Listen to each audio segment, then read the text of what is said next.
Okay, I'm going to ask you turn on your cameras, please. Thank you.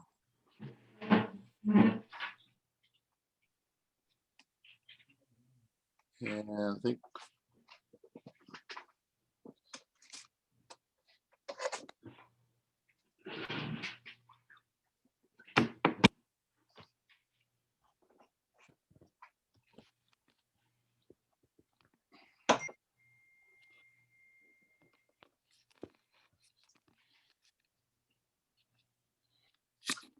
hello, welcome, welcome. Y'all have a good 4th of July? I need all of you to have your cameras and your voice on, if you don't mind. Well, you don't have to have your voice on unless you have a question. But cameras I want to be on.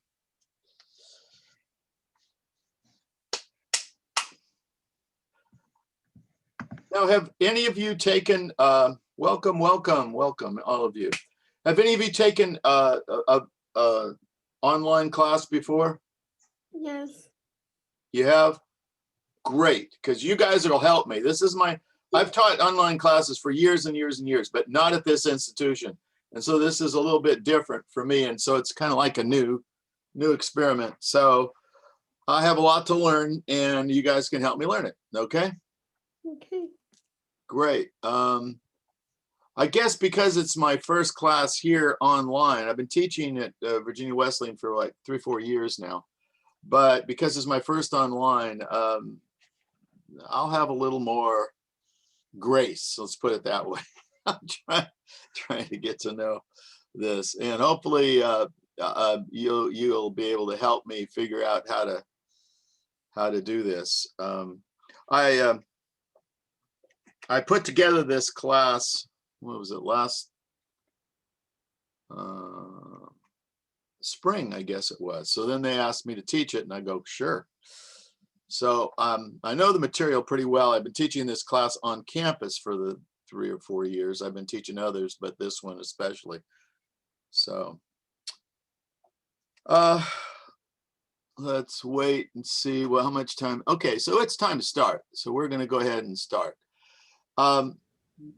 All of you, let me see, there's 2 of you that don't have your cameras on. I hope you'll have one on the next minute or 2. We'd like all of you to have them on.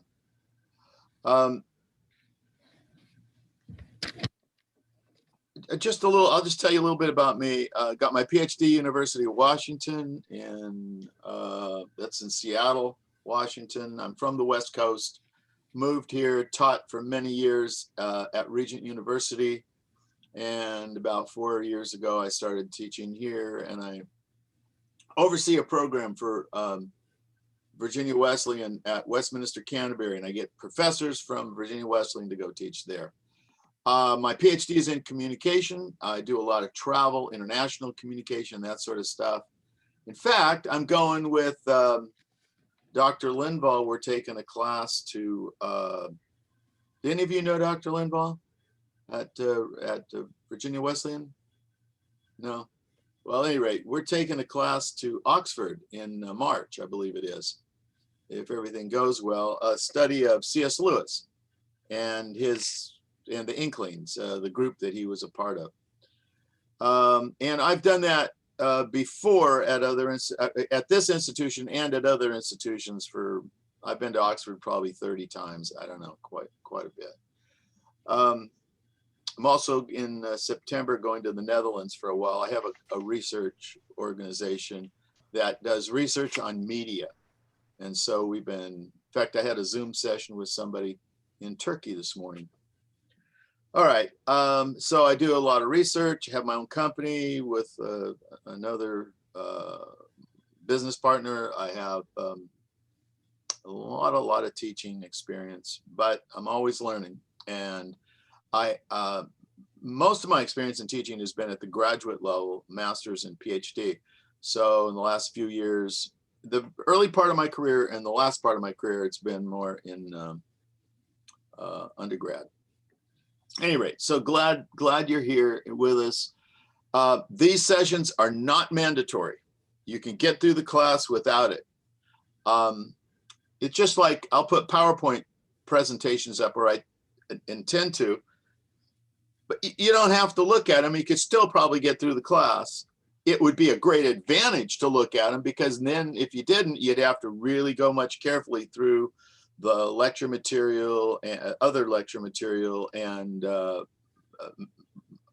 assignments and the reading of the book in order for you to get through. So, you know, some people were asking, well, do we have to attend these? No.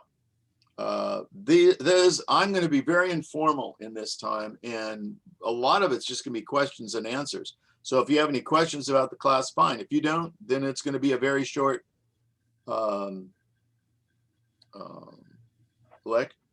Zoom lecture or Zoom meeting. Let me start out by asking, what would be the best time to have a Zoom meeting? I'm going to try to have 2 a week. And my thinking is this, is not everybody will be able to make both of them, but at least you could make one of them if you really, you know, made an effort, if I had them at different days and different times. So any suggestions on what times would be good? Is this time okay?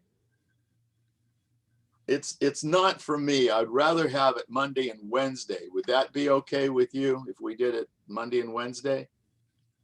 Okay, is morning better or afternoon or evening better?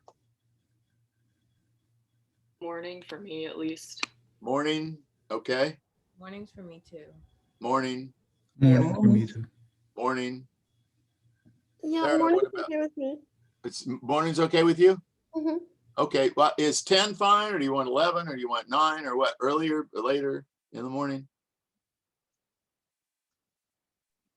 10 is fine. Yeah, 10 is okay. Okay, all right, so let's meet.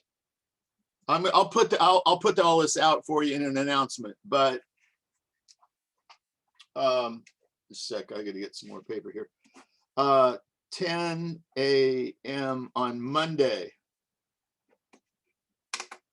Should I make it 10 a.m. on Tuesday, Wednesday too, or so Monday and Wednesday is what I'm going to go with, or would you rather have it in afternoon or evening that day?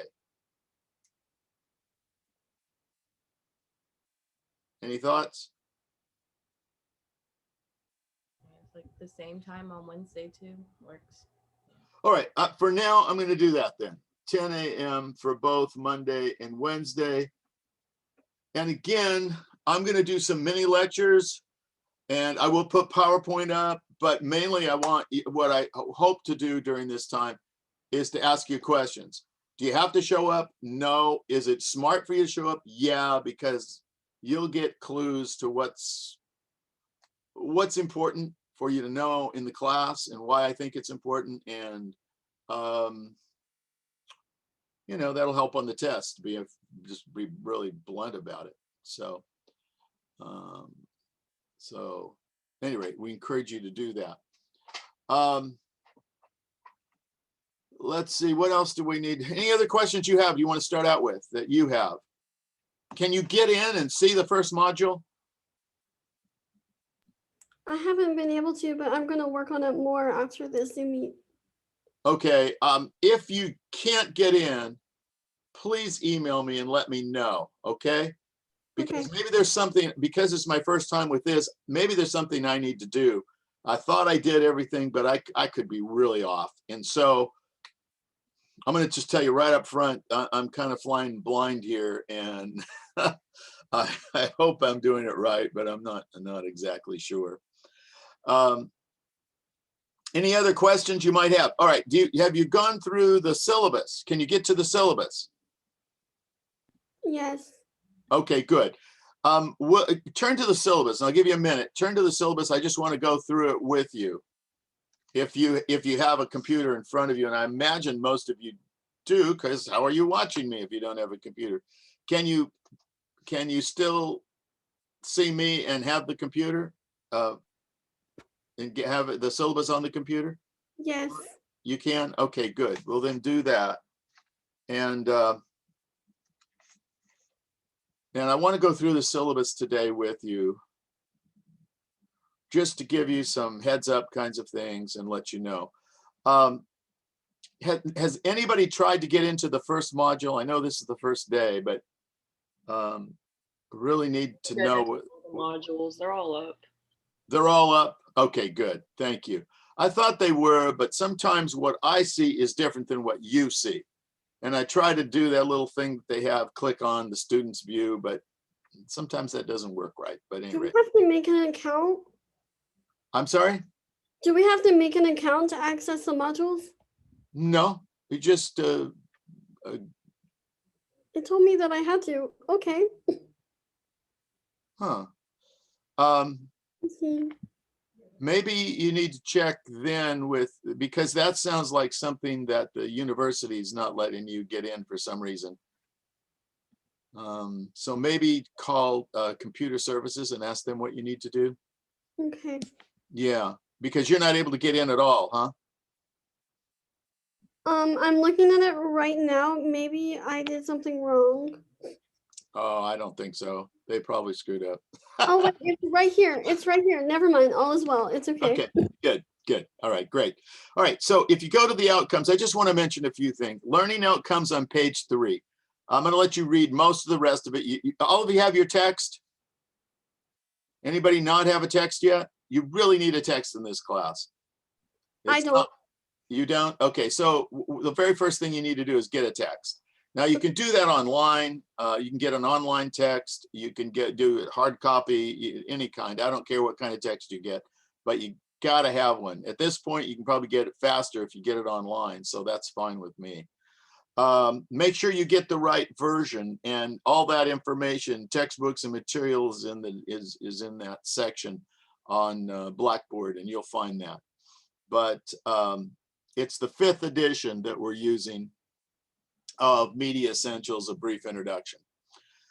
Of course, learning outcomes. And I just wanted to say, explore the technology and the media history of the mass media. So all the different mass media has their own history and their own reason. Anytime there's an introduction to of a new form of media, like the internet in my generation, your generation, what's news for you? Oh man, most of it's been around. Oh, by the way, just as a point of interest, maybe you guys, because you're young enough, are indigenous to the media environment we're using right now. I'm not. I'm a foreigner in this environment, because when I was born, it was before internet was even constructed or made. And so we had television, radio, that kind of stuff. In fact, in my house, I didn't have television for the first 8 years. And I don't have television now, by the way. I teach media and I don't have it. But you can get just about anything you want. And I know your generation doesn't watch TV. You watch stuff on the internet, right? And I do the same thing. I don't have a TV in my house. I don't even actually have a radio in my house, because I can get it on all the other electronic devices. So, but that's not indigenous to me. It's not my first nature. And there's something about it being a first nature to you that gives you an advantage over old guys like me. So we're going to explore the technology and the history of technology. And why? Because the history of the technology shapes the new technology in ways you wouldn't expect. It's different, and yet there's some things that are the same. And so we want to point that out. We want to understand the operation and dynamic of contemporary media industries. So the industry itself and how it's built and why it's made the way it is has a lot to say with the outcome and content of that media. We're going to talk about that. But the most important thing I want you to get is point 3, if you're on page 3 with me, and that is cultivate a greater critical awareness of the role that media plays in our lives and in our culture. And this is important. Media shapes our desires, our wants, our interests, in some ways who we are and how we understand in really profound ways. And I want you to really be able to walk away from this and this class and really understand how it does shape us. Now, the interesting thing, somebody once said, I don't know who discovered water, but I don't think it was the fish. And that's kind of a funny little saying, or an odd little saying. And what the person was trying to say by that is oftentimes we're not aware of the environment and its effect on us. And that's what's happening now. We live in a mediated environment. We got these little things, and in this day and age, they control our lives, don't they? Well, maybe you don't think they do, but they're a huge part of what we are, who we are. We can't get, you know, I would start to drive off to go to school, realize I don't have my phone, turn around and come back and get my phone. Why? I would never think of that before. But now I do, because it's my calendar, it's my camera, it's where I get my internet. There's just so much that's there that I just need that. And at least I feel I need it. And so those kinds of things really shape our understanding. For example, give you one more example. Memory is really dependent on what kind of media we have access to. Before there were books, what was there? How did we keep history? How did we know what to do and how to do business? That's a question you could answer. Anybody want to take a stab at it? You just taught it to the next person who's supposed to know it. Good point. Absolutely right. Who is that? Greta. Greta. Okay, Greta, you're absolutely right. And what was important in that kind of culture is memory. Now, I have a nonprofit organization called FAD, F-A-D, Friends for African Development, and which I started many years ago with one of my students who is Tanzanian. He's part of the Maasai people who live in mud and dung huts. They're very live the same way for the last 400 years. They're only now beginning to see development. And so someday I'll show you, maybe if we have time, some of the Maasai stuff, but you can go online and look up Friends for African Development, find FAD and see what we do. We do basically three things: water, education, and we help with churches there. But the point is this, is that they're illiterate for the most part. They don't read or write. So how they translate or transfer their information and their history is through memory. And their memory is so much better than mine, because I don't depend on memory for history. I don't even depend on memory for remembering when I have class or that kind of thing. Why? Because I have this little gadget. So my point is that this is what is a cost with our new media is we don't remember as well as we used to. There are some people in ancient times that could memorize whole books. They knew the whole thing. They could quote you every word. And so memory was much more important to that culture. In our culture, and that's changing even right now for us, because with the invention of the internet and with Google particularly, if you don't remember something, you can look it up just like that. Or if you don't know something, you can look it up just like that.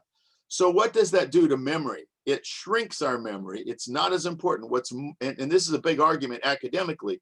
Is it more important to know how to remember things, or is it more important to know how to find the information you need when you need it? And there's arguments to be made on both sides. And I still don't know the answer to that. I don't know if anybody really does. But I have some thoughts about it. But at any rate, that's the kind of thing that I'm talking about. Media shapes our culture. The kinds of elections we have could not have taken place 2,000 years ago, or even 1,000 years ago, or even 500 years ago. Why? Because we didn't have, we had books, but we didn't have newspapers like we had today. We had town criers. And democracy really requires, for a big nation like ours, the ability to disseminate information very quickly in order for people to, and how to vote and how to count those and that sort of thing. So media plays a big part in our politics, in our business, in our daily life, in all parts of it, and it shapes our interests and how we think and behave. And so those are the kinds of things, and there's others, that I want to talk to you a little bit about media. Now, let's talk on page 7. I want to go all the way over to page 7. And we'll talk about late work. And normally late work won't be accepted. If an assignment is not turned in on time, you'll receive a 0 for the assignment. And notice there's very strict assignment deadlines, because we're going through what normally would be a 16-week semester. We're going through in 6 weeks. So there's a lot to cover in a very short period of time. This is a 4-unit class in 6 weeks. That's a lot of information you're going to have to master and digest and respond to. So I really strongly stress trying to keep up with your assignments and not get behind, and you don't want too many of those zeros. In fact, you don't want any if you can help it, if you want to get a good grade. The only exception to this rule is to have an extreme circumstances that can be documented to my satisfaction. So, you know, talk to me. Never just assume I won't accept it, especially this semester when I'm starting and learning and you're learning. But lost data is not acceptable excuse for late work, since you should be either backing up your work, and that is important, to learn to back up your work to a secondary device or a thumb drive or something like that, or the cloud, or Google Docs or something like that. You get the idea. Okay, make up work. Attendance is mandatory. What do I mean by attendance? Not attendance to the Zoom sessions, although it's great if you come, and I hope you come, and I'll be here to help you in any way and give, if you have questions, I will give insight to those things if I can. But what I mean by attendance is mandatory, meaning to the modules each week. And I can see who got into the modules and how long you're in and all that kind of stuff. And are you doing your assignments? And we'll get to all those assignments in just a minute. But that's what I mean by makeup work and attendance.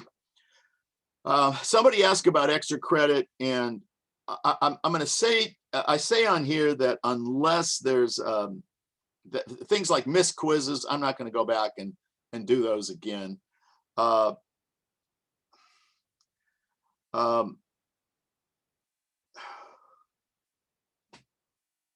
That's for the makeup work. For the extra credit, I want you to start and get a week in. And then if you're interested in extra credit after that, if you come up with a reason why you think you need extra credit and can't get the grade you want within the period of time that you have, then I'll consider extra credit assignment for you.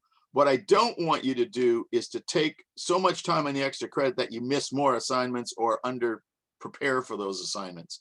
So let's do this. Let's get a week through this, and next, say Monday or Wednesday, we can talk about that in our Zoom session again, whether I'll allow extra credit for some of you. And I might, just because it's my first time teaching this class.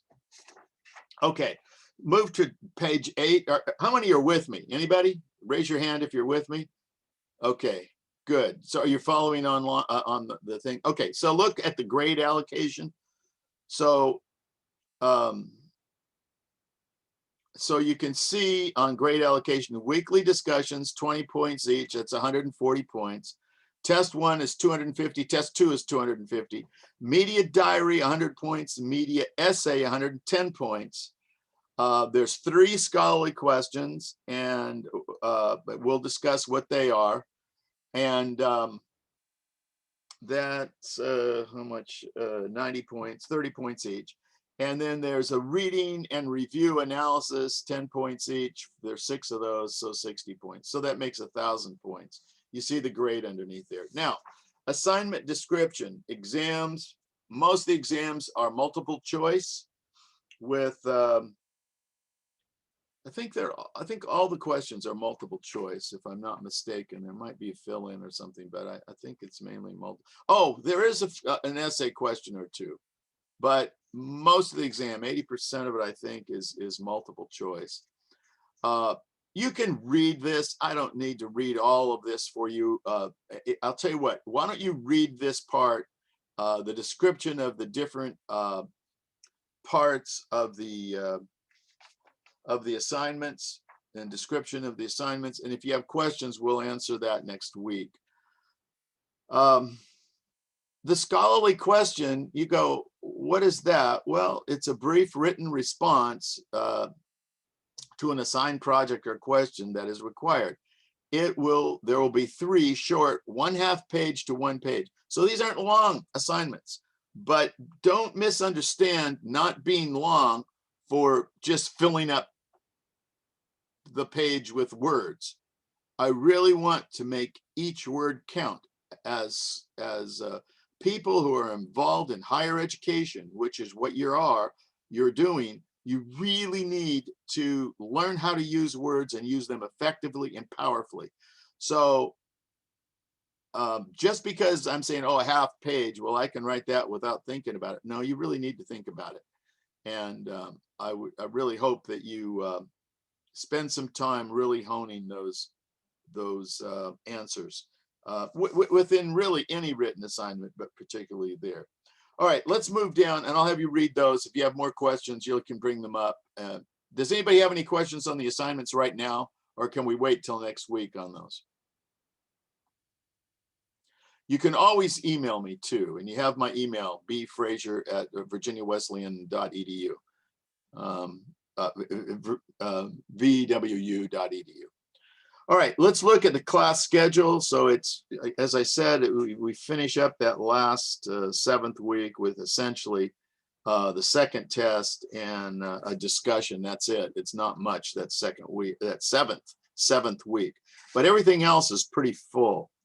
So you have module 1 discussion, you have module 1 reading or viewing, which you either read whatever I've assigned. Sometimes that's a reading, sometimes it's a viewing on YouTube or something like that. And there's links there for them. And you can just look at that or read it, depending on what it is. Reading or viewing, analysis, discussion, and then scholarly question number 1. All that comes this week. So you've got 4 days, I can't remember exactly when they're due, but whenever they're due, the due dates are obviously in the module and you'll see them. All right, so I would just point this out that you need to look at this class schedule. We're following it, and you can see everything that's there. In the class schedule, notice you have the module, what number it is, what the topics are on the left-hand side. In the middle, you have the readings, what specific readings we have out of the textbook. Then on the right-hand side, you have the assignments due. And in those assignments, sometimes there's a viewing or a reading that you have to do. So that should be how to read. All right, that's it. Any questions on the, from my perspective, that's, I know, a brief overview of the syllabus, but I don't want to take up a lot of your time unless you need it. I'm not trying to keep this to any certain length of time or make it a certain length of time. Any questions you have about the class?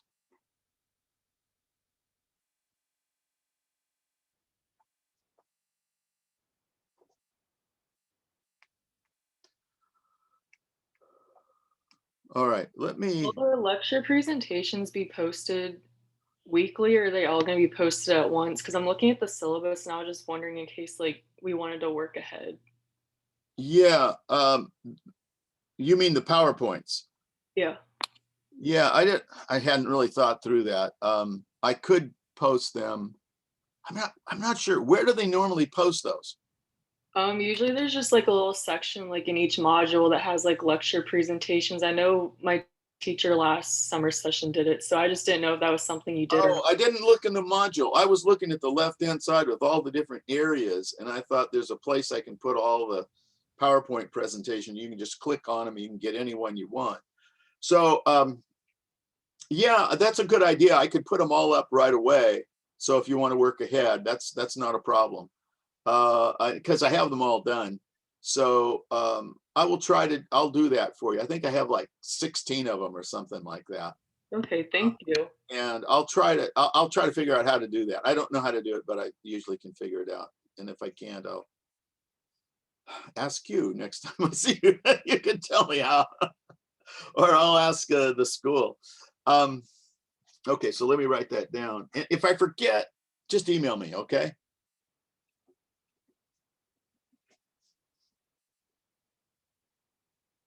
And they put them on the modules. Yeah, I think like in each module, like, because Okay. I'm looking at module 2 right now, and it has like reading, viewing assignments, like discussion pros. Like usually there's like a section that has like lecture presentations or something. Okay. I'm not sure that I'll put them there, but I'll try to find a place to put them, and you just give me a couple of days and I'll try to figure that out. Okay, I got thank a call into the school people that run Blackboard to see if they can help me with this, but I don't know, maybe they're on vacation or something. I don't know what's going on this summer. So I'll try to get an answer to that, or get somebody that knows and try to either put them in the module or somewhere where you can get access to them. I do know this, that all these videos that we're doing right now, I'm recording this, that I'm going to make those available as well. And they'll be there. So if you miss one, let's say we have next Monday, we have the next one. Well, if you miss one, let me ask you this. Do you think it might be helpful for you to work a couple days and then either Thursday or Friday, we have one more of these Zoom sessions where you just, I'll answer questions if you need to. What I'm trying to avoid is having everybody ask the same question at different times. So now I think there's like 13 people in this class. Now I have to answer the same thing to 13 people at different times. And I'm trying to say, let's get together. Here's the time where I ask questions and answers. And that's the main thing I see the Zoom, the biggest value with the Zoom session is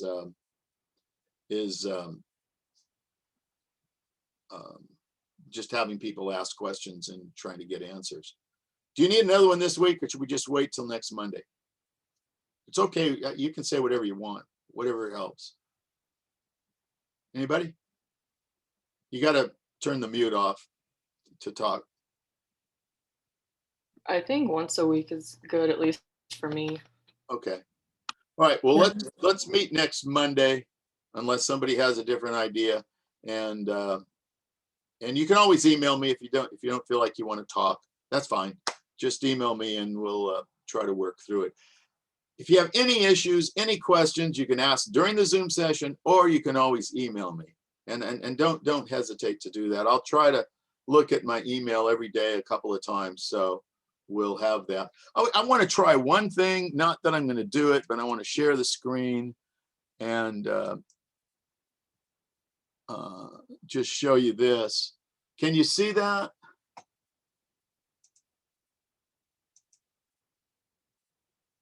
Can you see that? Yes. Okay, so what am I supposed to turn on here? Just a second. Give subtitles a try. I have no idea what that is. Boom. All right, let's try. There.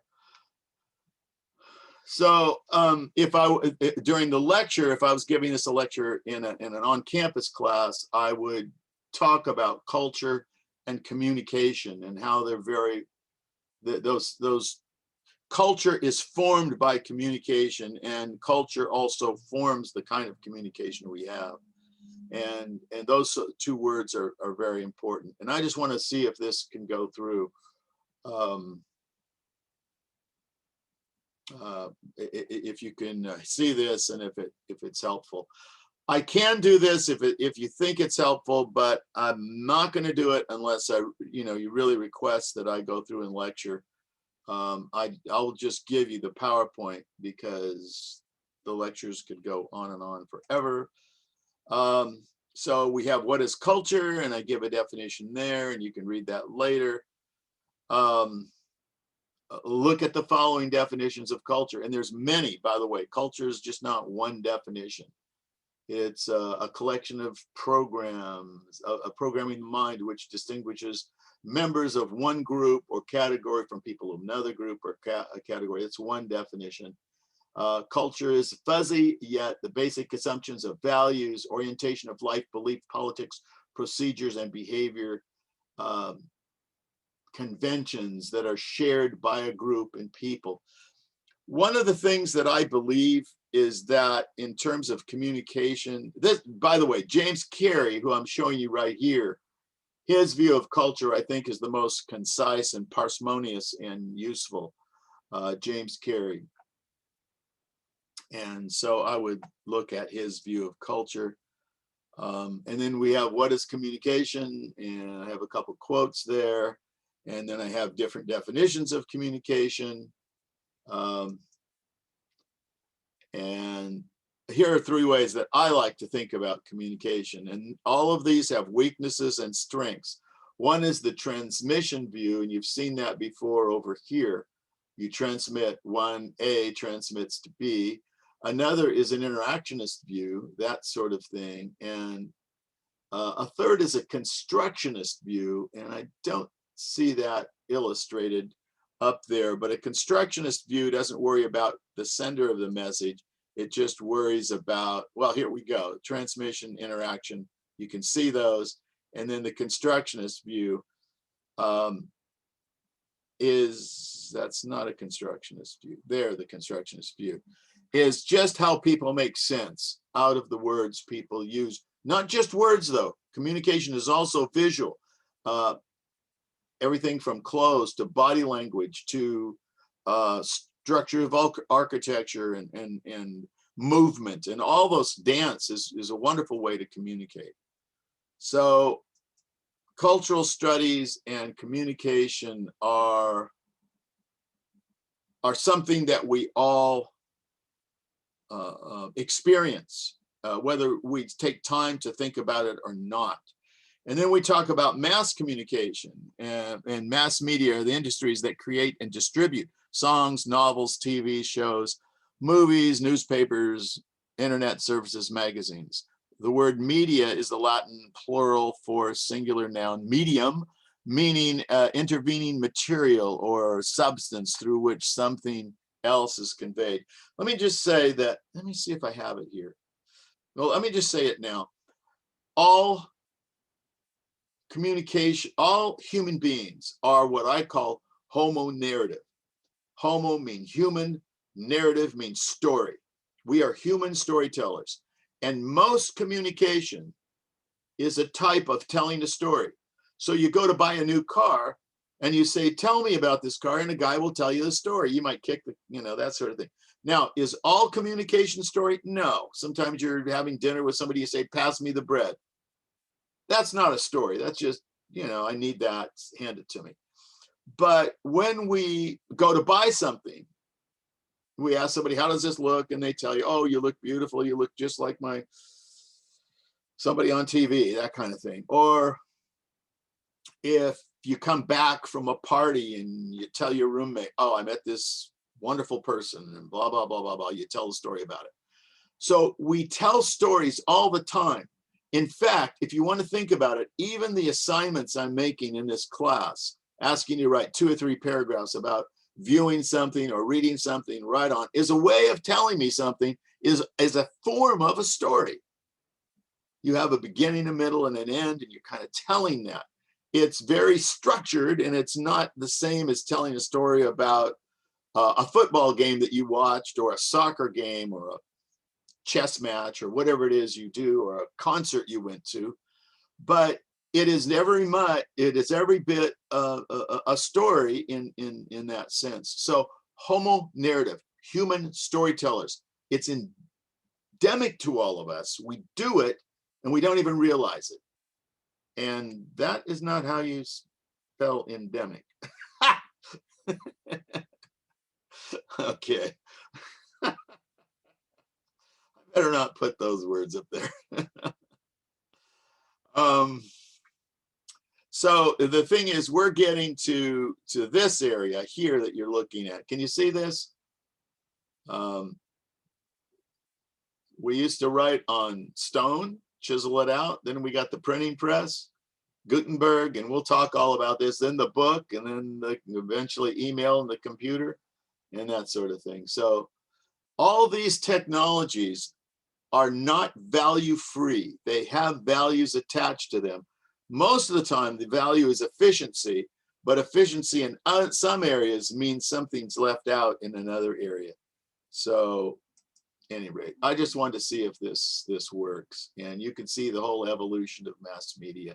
And we're going to be looking at that in this class. This is what we're really looking at, how media has evolved. And these issues of things of time and things of space become very important in our development of media. What do I mean by time and space? I mean this. In the early days when we would chisel something out, or even if we would write something on parchment, how would I transfer that to somebody else that lived in another country, thousands of miles away? Well, usually it couldn't be any faster than a man could walk or run, or a horse could run, or perhaps a ship could sail, because the technology wasn't available for that, the time. So the time between when we created that and when it was finally received was usually months, maybe weeks, a long, long time. Today, if I talked to somebody in Turkey today, guess how quickly that, both on Zoom, so they could see me and we could see them, and we talk back and forth. How quickly does that happen? Almost instantly, almost. I mean, there's a bit of a lag, but not less than a second, probably, or very little. My point is that a culture that can do that is very different than a culture that takes weeks or even months to communicate something to somebody that lives far away. And that shapes the kind of culture and the kind of structures in that culture, like politics and business and other kinds of social things that can happen. The interesting consistent about all these things, all the use of media, is that all media still tells stories. And so the question might be, who are the storytellers today? It used to be the parents and the grandparents would tell you stories. When I go to Tanzania, and I've collected over 80 stories, I'm working on a book right now about the Maasai and how they communicate their beliefs and values to their children and grandchildren. And it's through stories. After their day's work, they sit around a fire, they live in mud and dung huts, they have to walk miles for water, any water. And how do they communicate their values? They communicate them around, sit around the fire after they had dinner, and when it's dark, and they tell stories and they sing songs. And these stories, even songs, are a form of, and poetry are forms of stories. They embedded within them are the beliefs and values that the Maasai have, and very interesting, fascinating stories. In our culture, who tells the stories? Well, usually, sometimes our grandparents and parents, but oftentimes today we relegate the stories to the internet, to social media, to movies and maybe television and radio and books and things like that, the social media. So we have taken it out of the hands of the family and the parents and the grandparents and put it into the hands of business people who are there to make money and to sell products. And we'll talk about how that shapes the kinds of stories we have and the kind of culture and the kind of people and our even identity, how those things are shaped and formed because we tell stories in a mediated culture differently. Okay, I'm going to stop there. I have more in that. Let me see, turn that off. Where did you go? Oh, here you are. Okay, so let's see if we can go back to this. How did I do this? All right, any questions?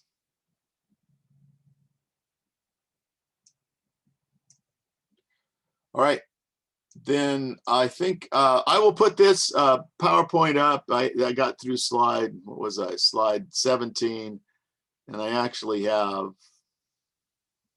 34 slides on that first lecture. So I'll try to put that up for you later today. Thank you for showing up. If you don't need this, email me and let me know. If I can change it to somehow to make it more valuable to you, I would gladly do that. Our next meeting will be Monday, unless I change it. And that would only be if I heard back from a bunch of you that say, hey, we really don't understand something, or we don't know how something works, or we need this explained to us in the chapter or something like that. Do all of you understand what you need to do for this class now? What you need to do this week? Yes? Okay. All right. If you don't, email me. I trust that you do. I'll see you next Monday at 10 o'clock. All right. Have a good day. I'm going to end this if I can figure out how. I somehow, I don't know how this, that didn't work. I don't know how to end it. How are you going to be perpetually on here? All right, you can leave and I'll figure out how to end it. I don't know what I did, but I got to stop sharing. That's my problem. There we go. All right. Have a good day. I'll see you later. Thank you.